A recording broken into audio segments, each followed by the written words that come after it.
নমস্কার। সনাতন ধর্মকথা চ্যানেলে আপনাদের সবাইকে স্বাগত।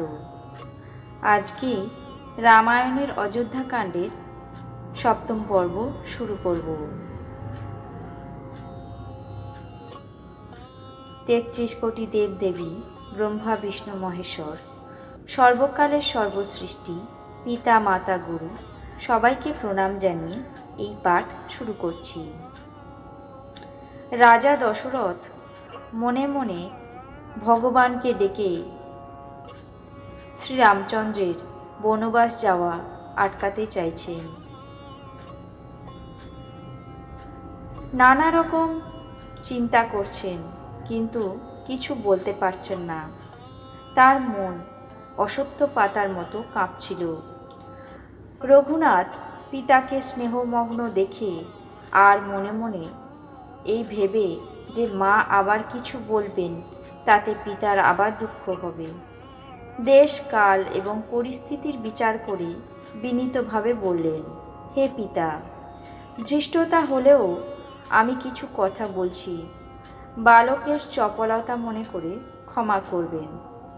এই সামান্য ব্যাপারকে উপলক্ষ করে আপনি এত কষ্ট পেয়েছেন, কেউ আমাকে এর আগে কেন বলেনি এ কথা? আপনাকে এই অবস্থায় দেখে আমি মাকে জিজ্ঞাসা করলাম। তার কাছে সমস্ত ঘটনা শুনে আমার শরীর শীতল হলো আর বড়ই আনন্দ হলো। হে পিতা, এই মঙ্গল সময়ে স্নেহের বশ হয়ে দুঃখ করা ছাড়ুন এবং মনের মধ্যে আনন্দ এনে আমাকে বনবাসে যাওয়ার অনুমতি দিন। বলতে বলতে প্রভু শ্রীরামচন্দ্রের সর্বাঙ্গ পুলকিত হয়ে গেল।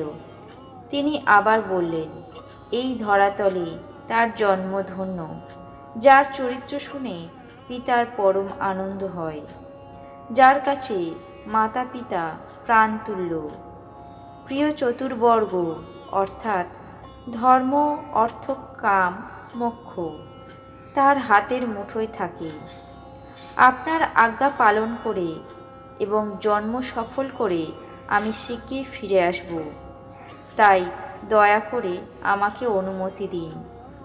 মায়ের কাছে বিদায় নিয়ে আসছি, তারপর আপনার চরণ স্পর্শ করে বনবাসে যাব। এই কথা বলে শ্রীরামচন্দ্র সেখান থেকে চলে গেলেন। রাজা শোকের আবেশে কোনো কথা বলতে পারলেন না।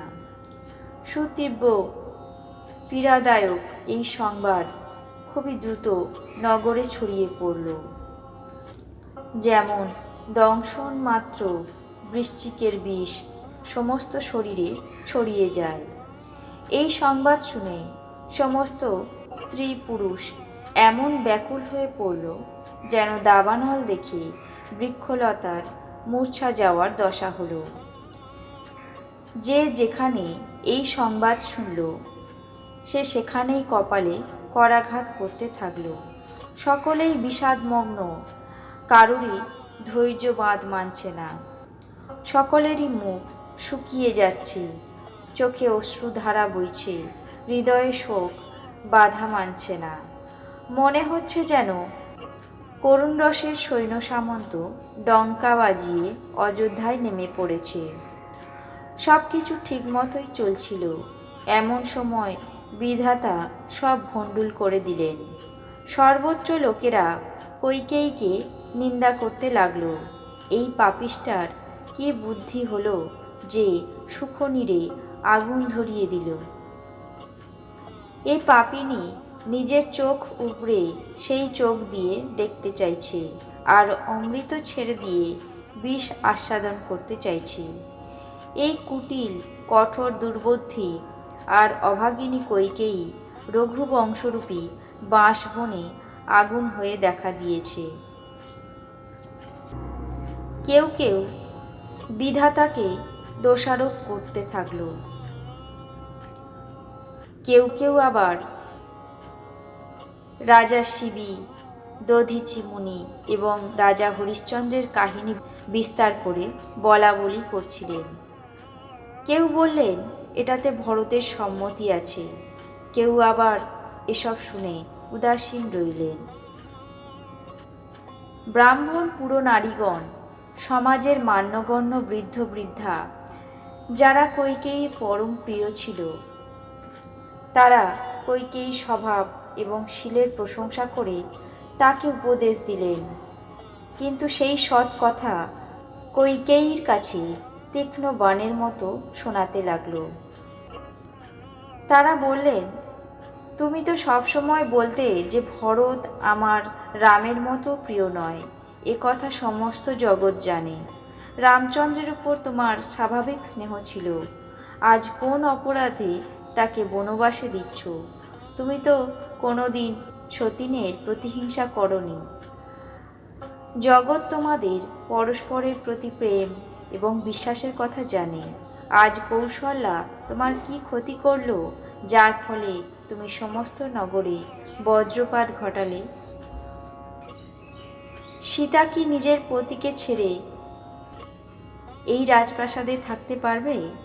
লক্ষ্মণ কি রামচন্দ্রকে ছেড়ে থাকতে পারবে? ভরত কি রামচন্দ্রকে ছেড়ে রাজত্ব ভোগ করতে পারবে? আর রাজা দশরথ কি রামচন্দ্রকে ছেড়ে জীবিত থাকতে পারবেন? না সীতা এখানে থাকবে, না লক্ষ্মণ এখানে থাকবে, আর না ভরত রাজত্ব করবে, না রাজা জীবিত থাকবেন। সব নিঃশেষ হয়ে যাবে। মনে মনে বিচার করে ক্রোধ পরিত্যাগ করো। শোক এবং কলঙ্কের ভাগী হয়েও না। ভরতকে অবশ্যই যুবরাজের পদ দাও, কিন্তু রামকে বনবাসে পাঠাবার কি প্রয়োজন? রামের মতো পুত্র কি বনবাসের যোগ্য? এ কথা শুনে লোকে তোমাকে ছিছিৎকার করবে। যেভাবে সমস্ত পুরীতে শোক এবং কলঙ্ক দূর হয়, সেই ব্যবস্থা করে সূর্যবংশকে রক্ষা করো। সখীরা এইসব পরামর্শ দিলেন, যা শুনতে মধুর এবং পরিণামে মঙ্গলদায়ী, কিন্তু কুটিলা কুজির শেখানো বিদ্যা কইকেয়ীকে এসব বিন্দুমাত্র কর্ণপাত করতে দিল না। কইকেয়ী কোনো উত্তর দিল না। সকলে বিষম জ্বালায় জ্বলতে লাগল। শ্রীরামচন্দ্রের মন সদ্য ধরা হাতির মতো, আর রাজ্যাভিষেক সেই হাতিকে বাঁধবার কঠিন লোহার কড়ির সমান। বনে যেতে হবে এই কথা শুনে সেই বন্ধন ছিঁড়ে গেছে বুঝতে পেরে তার হৃদয়ে আনন্দ বেড়ে গেল। রঘুকুল তিলক শ্রীরামচন্দ্র দুই হাত জোর করে আনন্দের সঙ্গে মায়ের পায়ে মাথা রাখলেন। মা আশীর্বাদ করে বুকে জড়িয়ে ধরলেন এবং তারপর আভরণ, বস্ত্র আদি উপহার দিলেন।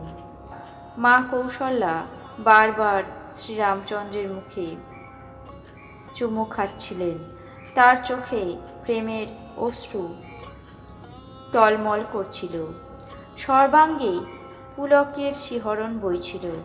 শ্রীরামকে নিজের কাছে বসিয়ে বুকে জড়িয়ে ধরলেন।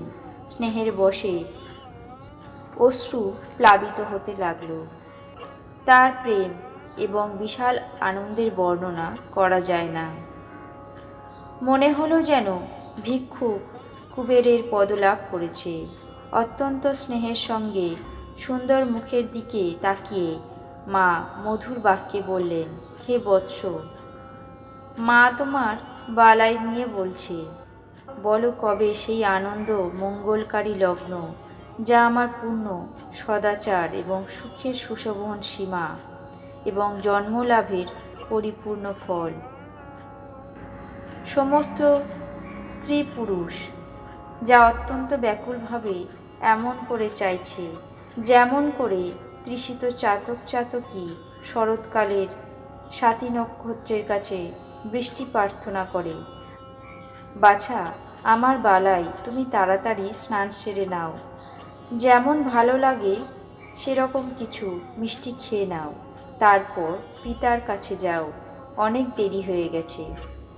মায়ের কাছে এসব অনুকূল কথা শুনে শ্রীরামচন্দ্রের মন কিছুতেই ভুলল না। ধর্মরক্ষক রাম ধর্মপথ জেনে অত্যন্ত কোমল বাক্যে মাকে বললেন, মা গো, বাবা আমাকে বনের রাজত্ব দিয়েছেন, সেখানে আমার বহু কাজ করার রয়েছে।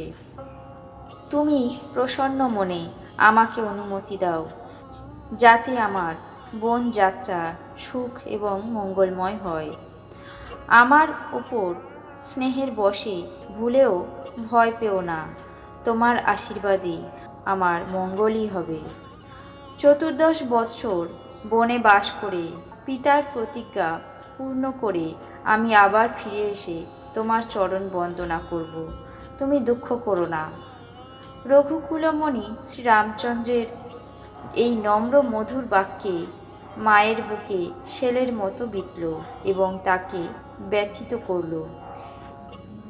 সেই শীতল কথা শুনেও কৌশল্যা এমন ভীতা হয়ে মুচড়িয়ে পড়লেন যেন বর্ষার বারিধারায় গুল্ম শুকিয়ে গেল।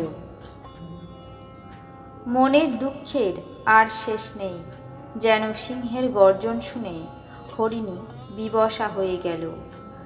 চোখ জলে ভরে গেল, শরীর থরথর করে কাঁপতে লাগল, যেন মাছ প্রথম বর্ষার ফেনা খেয়ে জ্ঞান শূন্য হলো। ধৈর্য ধরে ছেলের মুখের দিকে তাকিয়ে গদগদ বাক্যে মা বললেন, হে পুত্র, তুমি তো তোমার পিতার প্রাণপ্রিয়, তোমার আচরণে তিনি সতত সন্তুষ্ট। তোমাকে রাজত্ব দেবার জন্য তিনি নিজেই শুভ দিন নির্বাচন করেছেন, কিন্তু এখন কোন অপরাধে তোমাকে বনে যেতে বলছেন? আমাকে এর কারণ বোঝাও। সূর্য বংশকে জ্বালাবার জন্য আগুনটা কে ধরালো? তখন শ্রীরামচন্দ্রের মুখ দেখে, তার মনোভাব বুঝে মন্ত্রীর পুত্র সমস্ত কারণ বিস্তারিতভাবে বোঝালেন। সেই সব প্রসঙ্গ শুনে রানী কৌশল্যা নির্বাক হয়ে গেলেন। তার অবস্থার কথা বর্ণনা করা যায় না। আজ রামায়ণের অযোধ্যাকাণ্ডের 7ম পর্ব এখানে শেষ করছি। বাকি অংশ আগামী পর্বে পাঠ করে শোনাবো। আপনাদের কেমন লাগছে তা অবশ্যই কমেন্ট বক্সে জানাবেন। চ্যানেলটিকে সাবস্ক্রাইব করবেন, লাইক করবেন, শেয়ার করবেন। ধন্যবাদ।